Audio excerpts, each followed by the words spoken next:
আসসালামু আলাইকুম। আমি যখন এই ভিডিওটা শ্যুট করছি তখন সিরিয়াতে একটা বিশাল বড় রেগুলেশন ঘটে গেল। এ বিষয়ে অন্য এক সময় আলোচনা করব।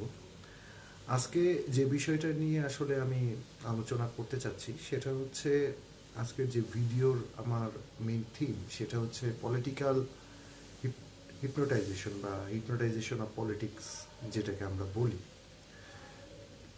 আসলে হিপনোটাইজেশন জিনিসটা পলিটিক্সের সাথে কিভাবে গেল এবং পলিটিক্সের সাথে হিপনোটাইজেশন শব্দটার সম্পর্কটা কি, এটা খুব একটা অদ্ভুত একটা মিল আছে। আপনারা বর্তমান সময়ে দেশের রাজনীতিতে যেটা হচ্ছে বা দেশের রাজনীতিতে আমরা যেটা দেখছি যে বাংলাদেশ এবং ভারতের সম্পর্কের ভিতরে যে একটা খুবই জঘন্য একটা অবস্থা বর্তমানে বিরাজ করছে, এই জিনিসটা আসলে আমরা ভাবছি যে এটা হয়তোবা আমরা এখনই তৈরি হয়েছে, বা এটা আমাদের যে প্রাক্তন সরকার, যে মানে প্রধানমন্ত্রী শেখ হাসিনা পালায় যাওয়ার পরে হয়তোবা আমাদের ভিতরে এই জিনিসটা অনেক বেশি কাজ করছে, এটা আমরা ভাবতেছি, কিন্তু বিষয়টা কিন্তু এরকম না। বিষয়টা হচ্ছে যে আমাদের দেশের রাজনীতিতে একটা বড় অংশ কাজ করে হচ্ছে, আমরা যেটা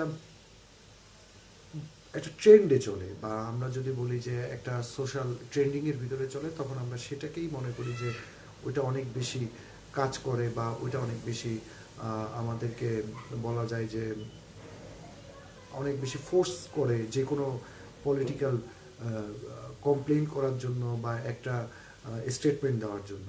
কিন্তু আসলে আমাদের এই হিপনোটাইজেশন, যেটা আমরা হিপনোটাইজেশন বলতে গোলকধাঁধার ভিতরে যে আমরা পড়েছি, সেটা কিন্তু আসলে আমরা এখন পড়িনি।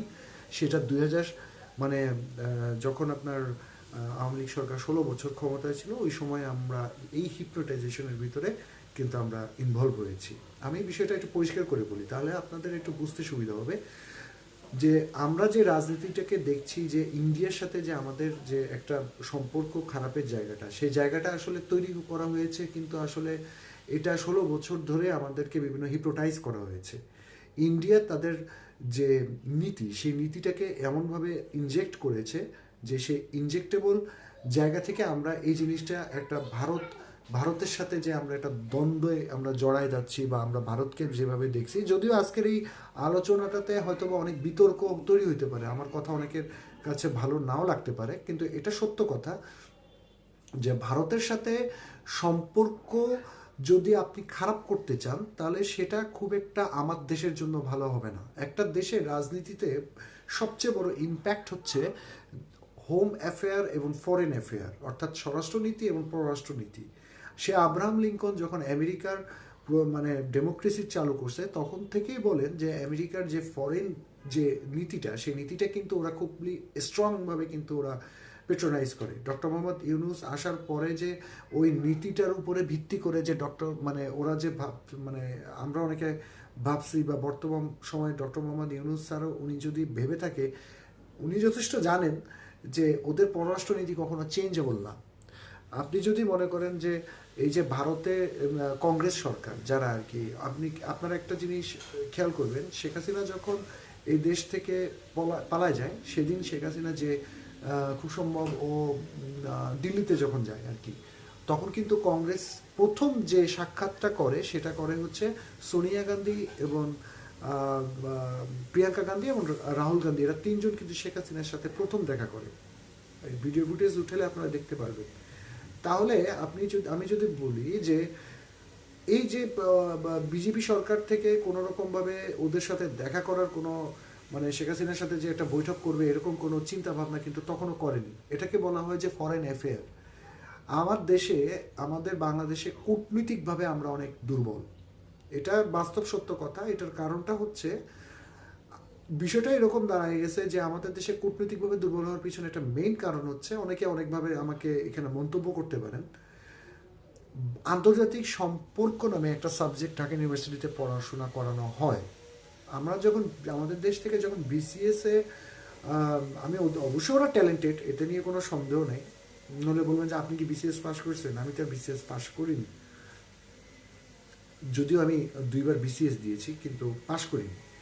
কিন্তু এখানে একটা ব্যাপার হচ্ছে যে এই যে ফরেন, আমাদের দেশে যে আন্তর্জাতিক সম্পর্কে যারা পড়াশোনা করে, বাংলাদেশের ফরেন মিনিস্ট্রিতে আসলে এইখানকার স্টুডেন্টদেরকে একটু বেশি করে অগ্রাধিকার দেওয়া উচিত। আপনি একজন ইঞ্জিনিয়ার বা একজন ডাক্তারও কিন্তু অনেক সময় ফরেন অ্যাফেয়ার্সে কিন্তু ঢুকে, কারণ সরকারি চাকরি অবশ্যই সে পাশ করলে সে ওইখানেই ঢুকবে, তার ইচ্ছা ওইখানে।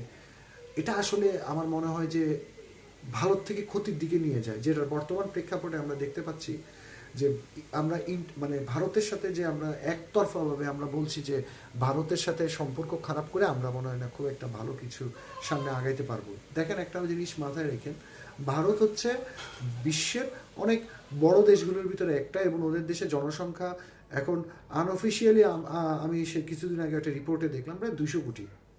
এটা অনেকে বিশ্বাস করে না, ওরা কিন্তু চায়না থেকে ওভারল্যাপ করছে। চায়না থেকে এখন ওদের দেশের জনসংখ্যাটা বেশি। আমাদের দেশের যেই কূটনৈতিক সমস্যাটা হয়েছিল, সেই কূটনৈতিক সমস্যার পিছনে প্রথম যে সমস্যাটা হয়েছে, ইউনূস সাহেব যখন দেশের ক্ষমতা নেয় তখন তার উচিত ছিল আমেরিকান পলিটিক্স বা আমেরিকান ফরেন অ্যাফেয়ারের উপরে না বসে থেকে, যখন জিনিসটা হচ্ছে যে ভারতের সাথে সমস্যা হবে এরকম একটা সিচুয়েশনে, ওনার উচিত ছিল চায়নার সাথে ওনার কোনোভাবে হোক লিঙ্ক আপ করে এই জিনিসটা সমাধান করা। এটা হচ্ছে একটা কূটনৈতিক ভাষা, প্রত্যেকটা জিনিসের একটা ভাষা থাকে। আপনি ডিপ্লোমেটিক্যালি যদি জিনিসটাকে হ্যান্ডেল না করতে পারেন তাহলে কিন্তু অনেক সমস্যা পোহাতে হয়, যেই সমস্যাটা এখন আমরা কিন্তু পোহাচ্ছি। এই যে ভারতের মিডিয়া যে আমাদেরকে নিয়ে যেভাবে মলম বিক্রি করতেছে, বিভিন্নভাবে আমাদেরকে কথাবার্তা বলতেছে। আপনারা একটা ইউটিউব চ্যানেল আছে, দেশভাগ নামে একটা ইউটিউব চ্যানেল আছে, রিসেন্টলিও একটা আমাদের বাংলাদেশের উপরে একটা রিপোর্ট করছে, খুবই অসাধারণ রিপোর্টটা, আপনারা চাইলে এটা দেখতে পারেন। এই জিনিসগুলো ওইখানে কিন্তু উনি কিন্তু বলছে যে খুব সুন্দরভাবে ব্যাখ্যাটা দিছে যে ইন্ডিয়া যে কাজটা করতেছে সেটাও খুব খারাপ, আমরা যেটা করতেছি একতরফাভাবে সেটা আমাদের কূটনৈতিক সমস্যা। এই কূটনৈতিক সমস্যাটার সমাধানটা কি, আমাদেরকে আসলে এই জিনিসটা বুঝতে হবে। আমরা একতরফাভাবে জোর করে কোনো কিছু আমরা মানে চাপাই দিতে পারবো না। জিও পলিটিক্যাল যদি আপনারা বুঝেন, বাংলাদেশ কিন্তু ইন্ডিয়ার পাশেই কিন্তু আপনার surrounding. You can not break any type of thinking level without your political অ্যাথিন। হ্যাঁ, এখানে কিন্তু আপনাদেরকে এটা বুঝতে হবে যে এখানে সব কিছুর ভিতরে ডিপেন্ডেবল হচ্ছে যে আপনি কিভাবে পলিটিক্সটাকে ওইখানে থ্রো করতেছেন। পলিটিক্স যদি আপনাকে বুঝতে হয় তাকে আপনাকে অবশ্যই কূটনৈতিকভাবে খুব স্ট্রং হতে হবে। যদি কূটনৈতিকভাবে স্ট্রং না হতে পারেন, আমার মনে হয় সেক্ষেত্রে পলিটিক্স না করাই বেটার। আপনার জিও পলিটিক্যালি আমি কিন্তু ইন্ডিয়ার পাশেই, আপনার বাসার পাশে যে আপনার আপনার পাশের প্রতিবেশী যখন একটা বিল্ডিং করবেন, সেই বিল্ডিংয়ের কিন্তু যে দাগ লাইনের সাথে কিন্তু আপনার অনেক সময় দেখবেন যে দুই ফ্যামিলিতে একটা ঝগড়া হয়। পলিটিক্সটাও কিন্তু এরকম, আপনার প্রতিবেশী, ওর বাউন্ডারি আছে, ওর সাথে আমারও চলতে হবে, ওর সাথে আমারও থাকতে হবে, ওরও যেরকম আমার প্রয়োজন আমারও কিন্তু এরকম প্রয়োজন। আপনি শুধুমাত্র গায়ের জোরে যদি বলেন যে আমি ইন্ডিয়া বয়কট করব, ইন্ডিয়ার সাথে আমি কোনো সম্পর্ক রাখবো না, এটা আসলে মানে বোকার স্বর্গে বাস করা এবং বাচ্চাদের মতো কথাবার্তা বলা। আপনি রিসেন্টলি ইন্ডিয়ার অনেকগুলো অ্যাক্টিভিস্ট যারা আছে বা ভালো ভালো সাংবাদিক যারা আছে, আমি একটা ইউটিউব চ্যানেল আছে, কথা হোক অহেতুক না, এই টাইপের, ওইখানে ওইখানেও একই কথাই বলছে যে ইন্ডিয়া যেটা করতেছে সেটা কিন্তু ভালো করছে না, কারণ তাদের পলিটিক্যালি তারা একতরফা করতেছে। দেখেন, শেখ হাসিনা হচ্ছে বর্তমানে নরেন্দ্র মোদীর কাছে একটা সোনার ডিম পাড়া হাঁস, এবং নরেন্দ্র মোদী যতক্ষণ পর্যন্ত শেখ হাসিনাকে রাখবে ততক্ষণ পর্যন্ত নরেন্দ্র মোদীর তার থেকে অনেক ফায়দা নিতে পারবে।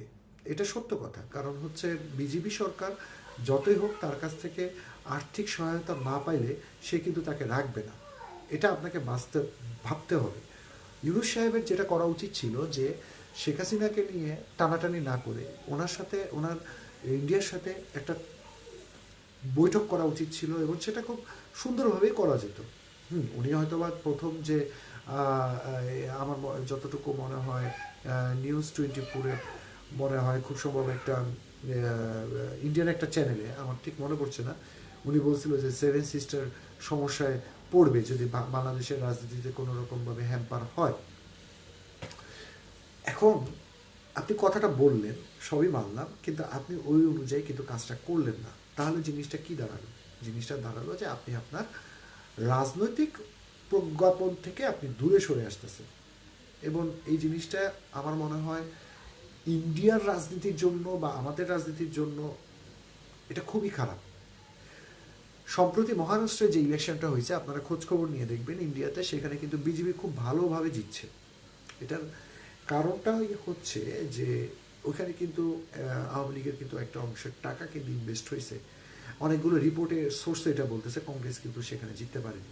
আপনি কি ভাবতেছেন যে কংগ্রেস ক্ষমতায় আসলে শেখ হাসিনাকে বাংলাদেশের হাতে তুলে দেবেন? নেবার। কারণ কংগ্রেস শুরু থেকেই বাংলাদেশের সাথে ওদের মানে বঙ্গবন্ধু ফ্যামিলির সাথে একটা ওদের ভালো সম্পর্ক। এখানে আমি আমার মনে হয় যে আপনি পাকিস্তানের সাথে একতরফাভাবে যে সম্পর্কটা করছেন, এখানে আমি অনেকে বলতেছে যে পাকিস্তান ৭১-এর একটা পক্ষ বলতেছে ৭১-এর সময় যেটা করছে সেই অনুযায়ী করা উচিত না। ভাই আমার কথা হলো অতীত কখনোই আপনাকে সামনে আগাইতে দিবে না। অতীতে অনেক কিছুই হয়, অতীতে অনেক ঘটনায় আছে যে জিনিসগুলো আসলে, কারণ ক্ষমতার চেয়ারে কে বসবে, কে ক্ষমতা চালাবে, কে মাথা চালাবে, এটা আসলে সময়ের প্রয়োজনে অনেক কিছু ডিসিশন মেক করে। আপনি যদি বড় বড় পলিটিশিয়ানদেরকে দেখেন, ভ্লাদিমির পুতিন দেখেন, উনি কিন্তু পলিটিক্সে মানে ওনার জোহরি মিলা অনেক ভার। আপনি চায়নার পলিটিক্সটা দেখেন, ওরা কিন্তু সামনে থেকে দেখাচ্ছে হচ্ছে কমিউনিজম বা আপনার সব কিছু, কিন্তু ভিতরে কিন্তু ডিক্টেটরশিপ চলতেছে। কিন্তু এই ডিক্টেটরশিপটাকে ওরা ওইভাবে ইউটিলাইজ করছে। এই জিনিসগুলো হচ্ছে বিভিন্ন রকম। আপনি যদি আমি দক্ষিণ উত্তর কোরিয়ার কথা যদি বলি, কিম জং উন, উনি যেভাবে ওনার দেশটারে একটা মানে এটাকে কি বলে একটা বাবলের ভিতরে রাখছে, এটা নিয়ে একদিন আলাপ আলাপ আমি হয়তো করবো যে উত্তর কোরিয়ার আসলে কেসগুলো কী কী। এটা আমি যদিও স্ক্রিপ্টেড কোনো কাজ হয়তোবা ওইভাবে স্ক্রিপ্ট করা হয় না, আমি যা করি হয়তোবা এটা ডিরেক্টই বলি। স্ক্রিপ্ট করলে হয়তোবা জিনিসগুলো হয়তোবা আমি অনেক গুছায় বলতে পারতাম, কারণ আমি আসলে স্ক্রিপ্টেড জিনিসের উপর অতটা বেশি বিশ্বাসী না। কারণ যেটা ন্যাচারালি আমি বলতে পারবো সেটাই হয়তো বা ন্যাচারালি অনেকে বুঝতে পারবে। তো সবশেষ কথা এটাই যে ভারত এবং বাংলাদেশের বর্তমান যে রাজনৈতিক পরিস্থিতি, আমরাও আমাদের দেশে যারা আছি অবশ্যই আমাদের সাথে অনেক খারাপ হচ্ছে, তবে আমাদের মনে হয় একটু সে আগের মতোই বলতে হবে, একটু ধৈর্য ধরার দরকার। কারণ দুটা পাশাপাশি দেশ, আমরা জোর করে অনেক কিছু করতে পারবো না। কারণ দিন শেষে শক্তির বিচারে ভারত আমাদের থেকে অনেক হাজার গুণ আগে আছে। আমাদেরকে ঠান্ডা মাথায় জিনিসটাকে আসলে মিউচুয়াল করা উচিত। দুই দেশেরই প্রয়োজন। আপনি যদি বলেন যে কোনো দেশের সাথে কোনো দেশের সম্পর্কের যদি ঘাটতি হয়, সেটা কিন্তু পরবর্তীতে আমরাও কিন্তু সিরিয়ার মতো একটা দেশে পরিণত হব। তো সবাই ভালো থাকবেন। আসসালামু আলাইকুম।